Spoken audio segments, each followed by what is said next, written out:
നമസ്കാരം. എന്തൊക്കെയുണ്ട് വിശേഷങ്ങൾ? എല്ലാവർക്കും സുഖം തന്നെയെന്ന് വിശ്വസിക്കുന്നു. ഞങ്ങൾ ഇവിടെ സുഖമായിരിക്കുന്നു. നിങ്ങളെല്ലാവരും സേഫ് ആണെന്ന് വിശ്വസിക്കുന്നു. അപ്പോൾ വിഷു കഴിഞ്ഞിട്ട് 2-3 ദിവസമായി ഞാൻ വീഡിയോ ഇട്ടിട്ടുണ്ടായിരുന്നില്ല. മാത്രമല്ല, നിങ്ങൾ ഒരുപാട് പേര് എൻ്റെ അടുത്ത് വിഷുവിൻ്റെ വ്ളോഗ് ചെയ്യാൻ പറഞ്ഞിട്ടുണ്ടായിരുന്നു.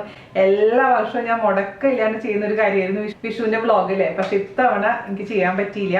അപ്പോൾ അങ്ങനത്തെ സാഹചര്യം ആയിരുന്നില്ല. എല്ലാവർക്കും ഒരു വിഷമൊക്കെ അല്ലേ ഈ സമയത്ത്. അപ്പോൾ ഒരു സദ്യ എന്നുള്ള രീതിയിൽ ഞാൻ ഉണ്ടാക്കിയില്ല. പിന്നെ മക്കളുള്ള കാരണം ഒരു 2-3 നേരം കറി ഉണ്ടാക്കി കൊടുത്തു എന്നല്ലാതെ പിന്നെ വാഴലില്ല, അതുപോലെ തന്നെ കണിക്കൊന്നും ഇല്ല, ഒന്നും ഇല്ലാത്തൊരു വിഷു കടന്നുപോയി. സാധാരണ ഒരു ദിവസം പോലെ തന്നെയായിരുന്നു. മാത്രമല്ല അച്ഛനും അമ്മയും 2 പേരുടെ അച്ഛനും അമ്മയും നാട്ടിലാണ്. അപ്പൊ എല്ലാം കൊണ്ട് ഒരു സുഖം ഉണ്ടായിരുന്നില്ല. അപ്പൊ മനസ്സിന് സുഖമില്ലെങ്കിൽ പിന്നെ നമുക്ക് എന്ത് വീഡിയോ, അതുകൊണ്ടാണ് ഇടാതിരുന്നത്. അപ്പൊ അടുത്ത വർഷം നമുക്ക് ദൈവത്തിന്റെ അനുഗ്രഹം കൊണ്ട് എല്ലാ പ്രശ്നങ്ങളും മാറി ഒരു നല്ല വിഷു ഉണ്ടാവാൻ നമുക്ക് പ്രാർത്ഥിക്കാം. എന്തായാലും നടക്കുമെന്ന് തന്നെ വിശ്വസിക്കാം. അപ്പോൾ ഇന്ന് ഞാൻ വന്നിരിക്കുന്നത് ഒരു നാടൻ പലഹാരത്തിന്റെ റെസിപ്പി ആയിട്ടാണ്. അതായത് വെട്ടുകേക്ക് എന്ന് പറയും, ചിലർ മുട്ട കേക്ക് എന്ന് പറയും, അങ്ങനെ പല പേരുകൾ അറിയപ്പെടുന്ന ഒരു സൂപ്പർ ആയിട്ടുള്ള ഈസി ആയിട്ടുള്ള റെസിപ്പി. പണ്ടത്തെ നാടൻ എന്താ പറയാ, കുഞ്ഞു ചായക്കടയിലൊക്കെ ഈ ചില്ലുകൂട്ടിൽ ഉണ്ടായിരുന്ന ഒരു സംഭവമായിരുന്നു. ഇപ്പൊ ഒക്കെ ഇങ്ങനെ പതുക്കെ അത് ഇല്ലാണ്ടായിക്കൊണ്ടിരിക്കുകയാണ്. പക്ഷെ വീടുകളിൽ നമ്മൾ ഉണ്ടാക്കാറുണ്ട് അല്ലെ.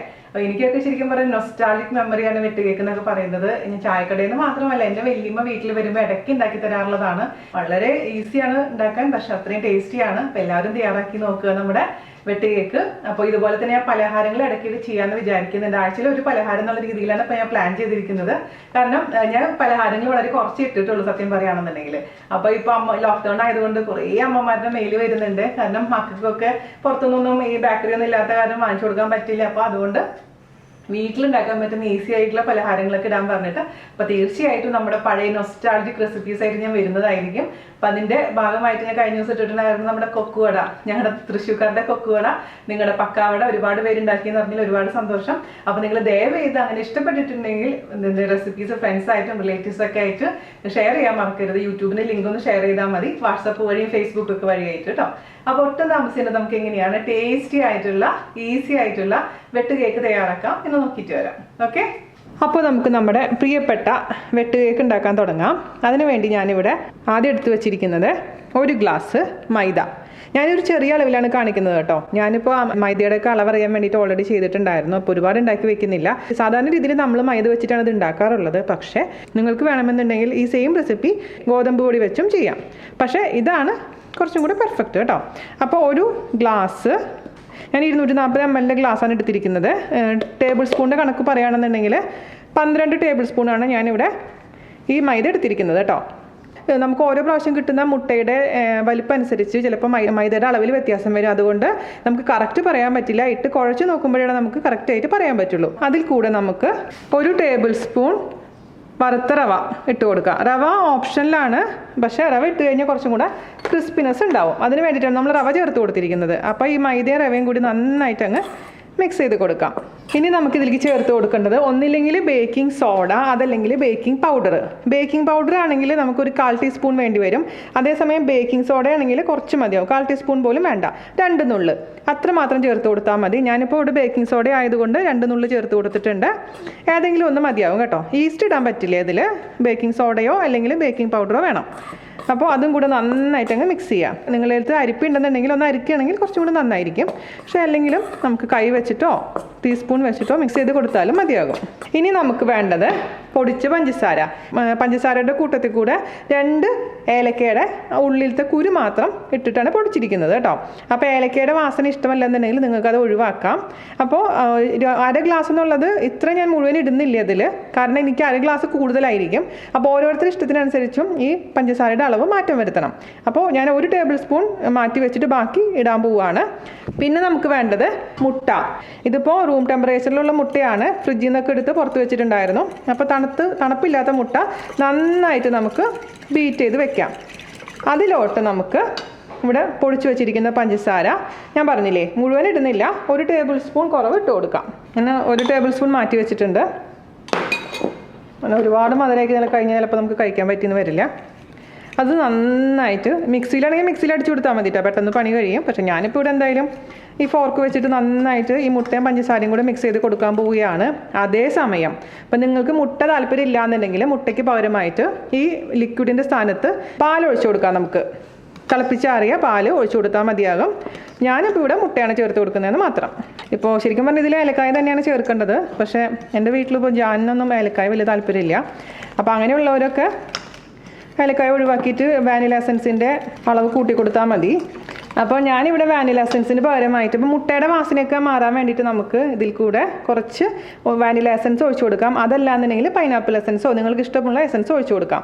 ശരിക്കും പറഞ്ഞാൽ വാനില എസൻസ് ആണ് ചേർക്കേണ്ടത്. പക്ഷെ ഞാനിവിടെ കുറച്ച് പൈനാപ്പിൾ എസൻസ് ആണ് ചേർക്കുന്നത് കേട്ടോ. എനിക്ക് കുറച്ച് പൈനാപ്പിളിൻ്റെ ഫ്ലേവറാണ് ഇഷ്ടം, അതുകൊണ്ട് മാത്രം. പക്ഷേ നിങ്ങൾക്ക് ഇഷ്ടമുള്ള എസൻസ് ഒഴിച്ചു കൊടുക്കാം. പൈനാപ്പിൾ എസൻസ് ഞാനിവിടെ ഒഴിച്ചു കൊടുത്തിട്ടുണ്ട്. പിന്നെ നിങ്ങൾക്ക് കളറിന് വേണമെങ്കിൽ സാധാരണ രീതിയിൽ കളർ ചേർക്കാറില്ല, പക്ഷേ കളർ ചേർത്തിട്ടുണ്ടെങ്കിൽ ഒരു പ്രത്യേക ഭംഗി ഉണ്ടാവും. ആ ഒരു നല്ലൊരു യെല്ലോ കളർ വേണമെന്നുണ്ടെങ്കിൽ. പക്ഷേ മഞ്ഞപ്പൊടി ചേർക്കാൻ പാടില്ല. മഞ്ഞപ്പൊടി ചേർത്ത് കഴിഞ്ഞാൽ എന്ത് പറ്റുമെന്ന് വെച്ച് കഴിഞ്ഞാൽ പെട്ടെന്ന് തന്നെ ഈ ബേക്കിംഗ് സോഡയും മഞ്ഞപ്പൊടിയും കൂടെ റിയാക്ട് ചെയ്ത് കഴിഞ്ഞാൽ റെഡ് കളർ ആവാനുള്ള ചാൻസ് ഉണ്ട്. അതുകൊണ്ട് ഞാനിപ്പോൾ ഇവിടെ ഒരു നുള്ളു മാത്രം മഞ്ഞ കളർ ചേർക്കുകയാണ്. ഞാൻ പറഞ്ഞ പോലെ നിർബന്ധമൊന്നുമില്ല കേട്ടോ. മഞ്ഞ കളർ ഇല്ലാണ്ട് ഞാൻ ഉണ്ടാക്കാറുണ്ട്. അത് നന്നായിട്ട് മിക്സ് ചെയ്ത് കൊടുക്കാം. അപ്പോൾ ഇനി നമുക്ക് എന്താ ചെയ്യേണ്ടതെന്ന് വെച്ച് കഴിഞ്ഞാൽ ഇതിലോട്ട് ഒരല്പം നെയ്യ് അല്ലെങ്കിൽ ഓയിൽ അല്ലെങ്കിൽ ബട്ടർ, ഒരുപാടൊന്നും വേണ്ട. ഞാനിപ്പോൾ 1/2 ടീസ്പൂണോളം നെയ്യ് ചേർത്ത് കൊടുത്തിട്ടുണ്ട്. ഞാൻ പറഞ്ഞ പോലെ നെയ്യിൻ്റെ വാസന ഇഷ്ടമല്ല എന്നുണ്ടെങ്കിൽ ബട്ടർ ചേർത്ത് കൊടുക്കാം. അതല്ലെങ്കിൽ 1 ടീസ്പൂൺ ഓയിൽ ഒഴിച്ച് കൊടുക്കാം. ഏത് ഓയിലായാലും കുഴപ്പമൊന്നുമില്ല. എന്നിട്ട് അതും നന്നായി മിക്സ് ചെയ്ത് കൊടുക്കാം. ഇനി എന്ത് ചെയ്യണം? നമ്മുടെ ഈ മൈദയുടെ കൂട്ടിലോട്ട് മുട്ടയുടെ മിക്സ് അങ്ങ് ഒഴിച്ച് കൊടുക്കാം. അതിനുശേഷം നന്നായി ഇത് കുഴച്ചെടുക്കണം. നമ്മുടെ ചപ്പാത്തി മാവിൻ്റെ പരുവത്തിൽ ഇത് കുഴച്ചെടുക്കണം. അപ്പോൾ ഇത് കുഴയ്ക്കുന്ന സമയത്ത് പൊടി കുറവാന്ന് തോന്നുകയാണെങ്കിൽ കുറച്ച് പൊടി ഇതിലോട്ട് ഇട്ട് കൊടുക്കണം കേട്ടോ. അപ്പോൾ ആദ്യം നമുക്ക് കുഴച്ച് നോക്കാം. കാരണം ഞാൻ പറഞ്ഞില്ലേ, നമ്മൾ ഉപയോഗിക്കുന്ന മുട്ടയുടെ വലിപ്പം അനുസരിച്ച് മാറ്റം വരും. ഓരോ പൊടി അനുസരിച്ച് മാറ്റം വരും. അപ്പോൾ നിങ്ങൾ ശ്രദ്ധിക്കേണ്ട കാര്യം ഇത്രയേ ഉള്ളൂ. നമ്മളിത് കുഴച്ച് വരുമ്പോൾ ചപ്പാത്തി മാവിൻ്റെ പരുവായിരിക്കണം. അപ്പോൾ ഇതിൽ വെള്ളം കറക്റ്റാണെന്നാണ് തോന്നുന്നത്. ഇനി നന്നായിട്ട് ഞാൻ കുഴച്ചെടുക്കട്ടെ. ഞാൻ പറയാം, അഥവാ വെള്ളം നമുക്ക് ചേർക്കണമെങ്കിൽ വെള്ളം ചേർക്കാൻ പാടില്ല. ഒരു തരി പാല് ചേർത്ത് കൊടുത്താൽ മതി ഇതിൽ വെള്ളത്തിൻ്റെ കണ്ടൻറ്റ് കുറവാണെങ്കിൽ കേട്ടോ. ഓക്കെ, ഇനി നന്നായിട്ട് അങ്ങ് കുഴച്ചെടുക്കുക. വെള്ളം കുറവാണെങ്കിൽ പാൽ ഒഴിച്ച് കൊടുക്കുക, അല്ലെങ്കിൽ വെള്ളം കൂടുതലാണെങ്കിൽ കുറച്ച് മൈദ ചേർത്ത് കൊടുക്കുക കേട്ടോ. അത് മാത്രം നിങ്ങളൊന്ന് നോക്കിയാൽ മതി. ഇപ്പോൾ കറക്റ്റ് വെള്ളത്തിൻ്റെ അളവ് ശരിയായിട്ടുണ്ടെങ്കിൽ നന്നായിട്ട് നമുക്ക് 5 മിനിറ്റോളം അത് കുഴച്ചെടുത്ത് നല്ല സോഫ്റ്റ് ഡോ ആക്കിയതിന് ശേഷം ഒരു 2 മണിക്കൂറെങ്കിലും മിനിമം അടച്ചു വെക്കണം. അപ്പോൾ നമ്മുടെ മാവ് ഞാൻ നന്നായിട്ട് കുഴച്ചിട്ടുണ്ട്. ഞാൻ പറഞ്ഞില്ലേ, നല്ല സോഫ്റ്റ് ആയിട്ട് ഇരിക്കണം. ശരിക്കും നമ്മുടെ ചപ്പാത്തി മാവിൻ്റെ പരുവത്തിൽ. ഇനി നമുക്കിത് 2 മണിക്കൂറോളം അടച്ചു വെക്കണം. അപ്പോൾ ഒരു തുണി നനച്ചതിന് ശേഷം ഇതിൻ്റെ മേലെ കൂടി ഇട്ട് കൊടുക്കുക. അപ്പോൾ അത് ഡ്രൈ ആവാതിരിക്കാനാണ് നമ്മൾ അതിന് ചെയ്യുന്നത്. അല്ലെങ്കിൽ അതിൻ്റെ മുകളിൽ ഒരല്പം ഓയിലോ നെയ്യോ തടവി കൊടുത്തതിന് ശേഷം അടച്ചു വെച്ചാലും മതിയാകും. അപ്പോൾ ഞാൻ 2 മണിക്കൂറിന് ശേഷം ഇത് പരത്തി നമുക്ക് ഫ്രൈ ചെയ്തെടുക്കാം കേട്ടോ. ഇതാ 2 മണിക്കൂർ കഴിഞ്ഞിട്ടുണ്ട് കേട്ടോ. ഇനി നമുക്കിതിനെ സിലിണ്ടറിക്കൽ ഷേപ്പിലാക്കി മാറ്റണം. അതായത് ഒരു കുഴലിൻ്റെ പോലെ ആക്കി മാറ്റണം. അപ്പോൾ കയ്യിൽ തന്നെ വെച്ചങ്ങാണ്ട് ഇതേപോലെ ഒന്ന് ആക്കി കൊടുത്താൽ മതി. വേണമെങ്കിൽ 2 പീസായിട്ട് മുറിച്ചതിന് ശേഷം ആക്കി കൊടുത്താലും മതി കേട്ടോ. ഞാൻ പറഞ്ഞില്ല, ഇത് നമ്മളൊരു ചെറിയ അളവിലാണ് ചെയ്യുന്നത്. അപ്പോൾ ഞാനിവിടെ ഈ പലകയിൽ തന്നെ വെച്ചിട്ട് ഇതുപോലെ ആക്കി എടുത്തിട്ടുണ്ട്. അപ്പോൾ നിങ്ങൾക്ക് കൂടുതൽ വേണമെങ്കിൽ ഇതിൻ്റെ ഇരട്ടി എടുത്താൽ മതിയാകും. അപ്പോൾ ഈ ഒരു രീതിയിൽ ഞാനിവിടെ കുഴച്ച് വെച്ചിട്ടുണ്ട്. കുഴച്ചില്ല, ഷേപ്പ് ആക്കിയിട്ടുണ്ട്.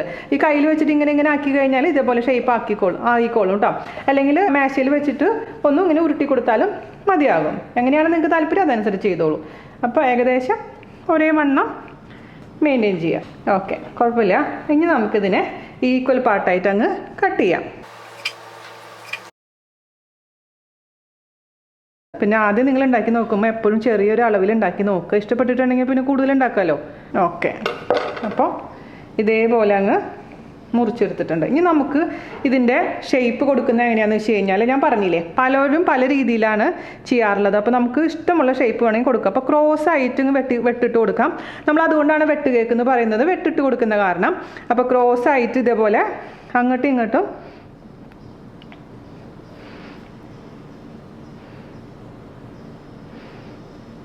ഇങ്ങനെ കൊടുക്കാം. അപ്പോൾ നിങ്ങൾ ശ്രദ്ധിക്കേണ്ട കാര്യം എന്താണെന്ന് വെച്ചാൽ ഓവറായിട്ട് അങ്ങ് മുറിക്കാൻ പാടില്ല. അപ്പോൾ എന്ത് പറ്റുമെന്ന് വെച്ച് കഴിഞ്ഞാൽ അങ്ങ് പൊട്ടിപ്പോകും. ഈ ഷേപ്പ് നമുക്ക് കിട്ടില്ല. അപ്പം ഇങ്ങനെ വേണമെങ്കിൽ ചെയ്യാം. അതല്ലെങ്കിൽ ഈ ഇതേപോലെ തന്നെ ചെയ്തിട്ട് ക്രോസായിട്ട് മുറിച്ചതിന് ശേഷം അതിൻ്റെ മിഡിൽ കൂടെ ഇങ്ങനെ മുറിച്ച് കൊടുക്കാം. അപ്പോൾ ഇങ്ങനത്തെ ഒരു ഷേപ്പ് കിട്ടും.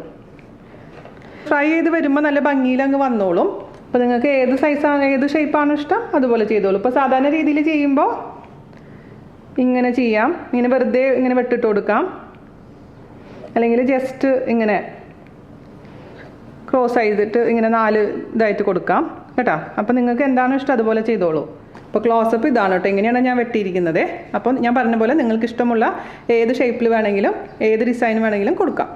അപ്പോൾ ഇനി നമുക്കിത് ഫ്രൈ ചെയ്യാൻ വേണ്ടിയിട്ട് എണ്ണ ചൂടാക്കാൻ വേണ്ടി അടുപ്പത്ത് വെക്കുക. മീഡിയം ചൂടാവുന്ന സമയത്ത് നമുക്ക് ഇതിലോട്ട് ഇട്ട് കൊടുക്കണം. അതിനുശേഷം ചൂട് കുറച്ചിട്ട് നമുക്ക് തിരിച്ചു മറിച്ചിട്ടിട്ട് നല്ല ഗോൾഡ് കളറാവുന്ന വരെ അങ്ങ് ഫ്രൈ ചെയ്തെടുക്കാം കേട്ടോ. അപ്പോൾ ഇതൊന്ന് ചൂടാവട്ടെ. അതിൻ്റെ രീതിയിൽ ശരിക്കും വെളിച്ചെണ്ണയാണ് വേണ്ടത്. പക്ഷേ എനിക്കിപ്പോൾ വെളിച്ചെണ്ണ അധികം എടുക്കാനില്ലാത്തത് കൊണ്ട് ഞാനിപ്പോൾ ഓയിലാണ് ഫ്രൈ ചെയ്യുന്നത് കേട്ടോ. അപ്പോൾ നമ്മുടെ എണ്ണ ചൂടായിട്ടുണ്ടോ എന്ന് അറിയാൻ വേണ്ടിയിട്ട് ചെറിയൊരു പോർഷൻ ഇട്ട് കൊടുത്ത് നോക്കുക. അപ്പോൾ എണ്ണ ചൂടായിട്ടുണ്ട്, അപ്പോൾ നമുക്ക് ഇട്ട് കൊടുക്കാം. മുങ്ങിക്കിടക്കുന്ന രീതിയിൽ വേണം എണ്ണ കേട്ടോ. ക്രൗഡഡ് ആയിട്ട് ഇടണ്ട, 2 ബാച്ചായിട്ട് നമുക്ക് ഉണ്ടാക്കിയെടുക്കാം. എന്നിട്ട് ഞാൻ പറഞ്ഞ പോലെ മീഡിയം ഫ്ലെയിമിൽ നിന്ന് നമുക്ക് ലോ ഫ്ലെയിമിലോട്ട് മാറ്റണം. അതിനുശേഷം നമുക്ക് നന്നായിട്ട് ഫ്രൈ ചെയ്തെടുക്കാം. തിരിച്ചും മറിച്ചിട്ടിട്ട് ഫ്രൈ ചെയ്തെടുക്കാം കേട്ടോ. കുറച്ച് കഴിയുമ്പോൾ നമ്മുടെ ആ വെട്ട് കേക്കിൻ്റെ ഷേപ്പ് തന്നെ ഇങ്ങനെ രസമായിട്ട് വരും, നല്ല പൂ പോലെ വിടർന്ന് വരും. അപ്പോൾ നമ്മൾ എന്ത് ഷേപ്പിലാണോ കട്ട് ചെയ്യുന്നത് അതുപോലെ തന്നെ ഇതങ്ങ് ഫ്രൈ ആകുമ്പോൾ ആ ഷേപ്പിലോട്ടങ്ങ് മാറും. അപ്പോൾ ഞാൻ പറഞ്ഞില്ലേ, ഇങ്ങനെ ഇന്ന സ്പെസിഫിക് റൂളൊന്നുമില്ല, ഇന്ന ഷേപ്പിൽ വേണമെന്നൊന്നുമില്ല, നമ്മളുടെ മനോധർമ്മം അനുസരിച്ച് അങ്ങ് ചെയ്യുക. പിന്നെ എണ്ണയുടെ ചൂട് എപ്പോഴും ശ്രദ്ധിക്കണം. ഹൈ ഫ്ലെയിമിൽ നല്ല ചൂടുള്ള സമയത്ത് ഇട്ടിട്ട് നമ്മൾ കണ്ടിന്യൂസ് ആയിട്ട് അങ്ങനെ ചെയ്യണമെന്നുണ്ടെങ്കിൽ എന്ത് പറ്റുമെന്ന് വെച്ച് കഴിഞ്ഞാൽ ആദ്യം തന്നെ അത് ബ്രൗൺ കളർ ആ ഉള്ളിൽ അങ്ങ് കുക്കാവില്ല. അപ്പോൾ നല്ല ക്രിസ്പി ആയിട്ട് ഇരിക്കണമെന്നുണ്ടെങ്കിൽ ഈ എണ്ണയുടെ ചൂട് എപ്പോഴും ഒന്ന് ശ്രദ്ധിക്കുക കേട്ടോ. അപ്പോൾ ഇച്ചിരി സമയം എടുത്തിട്ട് നമുക്ക് തിരിച്ചും മറിച്ചു ഇട്ടിട്ട് നല്ലതായിട്ട് അങ്ങ് ഫ്രൈ ചെയ്തെടുക്കാം. അപ്പോൾ നമ്മുടെ വെട്ട് കേക്ക് നല്ലതായിട്ട് കുക്കായിട്ടുണ്ട്. ഈ നല്ലൊരു കളർ വരുന്ന സമയത്ത് നമുക്കങ്ങ് കോരി മാറ്റി ഒരു സ്ട്രെയിനറിലോട്ടോ അതല്ലെങ്കിൽ ഒരു കിച്ചൺ ടിഷ്യൂലോട്ടോ മാറ്റാം. ഇടുമ്പോൾ സൂക്ഷിക്കുക, കൈയൊന്നും പൊള്ളിക്കരുത്. കാരണം എൻ്റെ പൊള്ളിയത് മാറി വരുന്നുള്ളൂ. അതാണ് ഇപ്പോൾ എനിക്ക് എണ്ണ കാണുമ്പോൾ പേടിയാണ് സത്യം പറഞ്ഞു കഴിഞ്ഞാൽ. അപ്പോൾ ഇതുപോലെ തന്നെ റെഡി ആക്കട്ടെ കേട്ടോ. ഓക്കെ, അപ്പോൾ രണ്ടാമത്തെ ബാച്ച് റെഡി ആയിട്ടുണ്ട്, അത് നമുക്ക് കോരി മാറ്റി വയ്ക്കാം. പിന്നെ ഈ കാണുന്ന വെട്ട് കേക്ക് ഞാൻ ആദ്യം ചെയ്തിട്ടുണ്ടായിരുന്നതാണ്. ചെറിയതായിട്ടാണ് മുറിച്ചിട്ടുണ്ടായിരുന്നത് കേട്ടോ. ചെറുതായിട്ട് മുറിച്ചിട്ട് ഇതേപോലെ ഷേപ്പ് ആക്കിയിട്ടുണ്ടായിരുന്നു. ഇതിൽ ഞാൻ കളർ ചേർത്തിട്ടുണ്ടായിരുന്നില്ല, അതുകൊണ്ടാണ് ഇങ്ങനത്തെ കളറിലിരിക്കുന്നത്. മറ്റേതിൽ ഞാൻ പറഞ്ഞില്ലേ, ഞാനൊരു കാണാൻ ഭംഗിക്ക് വേണ്ടി ഇച്ചിരി കളർ ചേർത്തിട്ടുണ്ടായിരുന്നു. അങ്ങനെ ഒരു നിർബന്ധവും ഇല്ല. കളർ ചേർത്തിട്ടില്ലെങ്കിൽ ഇതുപോലെ ഇരിക്കും, കളർ ചേർത്താൽ മറ്റേതുപോലെ ഇരിക്കും. അത്ര വ്യത്യാസമുള്ളൂ, വേറെ ടേസ്റ്റിലൊന്നും ഒരു ഡിഫറൻസും ഇല്ല. അപ്പോൾ ഇത്രയുള്ള പരിപാടി ഞാൻ ഇപ്പം ഉണ്ടാക്കിയത് കാണിച്ചു തരാം. ഇത് ഞാനിപ്പോൾ ഇച്ചിരി വലുതാക്കി മുറിച്ചു എന്ന് മാത്രം. അപ്പോൾ സൈസൊക്കെ നിങ്ങൾ തീരുമാനിച്ചോളൂ, എത്ര വലുതാക്കണം എത്ര ചെറുതാക്കണം എന്നൊക്കെ നമ്മുടെ ഇഷ്ടത്തിനനുസരിച്ച് മാറ്റം വരുത്താം. അപ്പോൾ സൂപ്പറാണ്, ഈസിയാണ്, ടേസ്റ്റിയാണ്. ഞാൻ നിങ്ങൾക്ക് വേണ്ടി ഒരെണ്ണം കാഴ്ച നോക്കട്ടെ. പുറത്ത് നല്ല ക്രിസ്പിയാണ്, ഉള്ളിൽ കുറച്ച് സോഫ്റ്റാണ്. ഞാൻ പറഞ്ഞ പോലെ എണ്ണയുടെ ചൂട് എപ്പോഴും സൂക്ഷിക്കുക. അപ്പോൾ ഒരു നുള്ളു ഉപ്പിടാൻ മറക്കരുത്. ഞാനിതിൽ മറന്നിട്ടുണ്ട്, കാരണം നമ്മൾ കഴിക്കുമ്പോൾ തന്നെ അറിയാം ഉപ്പിൻ്റെ കുറവ്. അതെപ്പോഴും ശ്രദ്ധിക്കുക, ഒരു നുള്ളു ഉപ്പിടാൻ പ്രത്യേകിച്ച് ശ്രദ്ധിക്കുക. ഞാൻ മറന്നുപോയതാണ് തിരക്കിൽ.